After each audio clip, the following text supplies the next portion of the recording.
Tornado, varijacije u intenzitetu, samo ime govori nam, znači taj intenzitet tornado valova nije konstantan, nego ajmo reći par sekundi sam u leru, par sekundi sam full gas. Gledajte kako to izgleda. Znači ovo možete, ako je malo duži vremenski interval, onda radimo ovu varijaciju. Jako je zanimljiva, par sekundi lagano i onda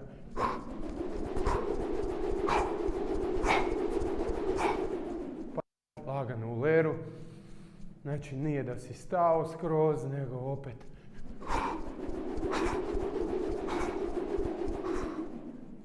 i na taj način variramo intenzitet. Kao da eksplodiraš, odradiš sprint, pa lagano ne staneš, nego lagano džogiraš. Tako isto i sa tornado valovima.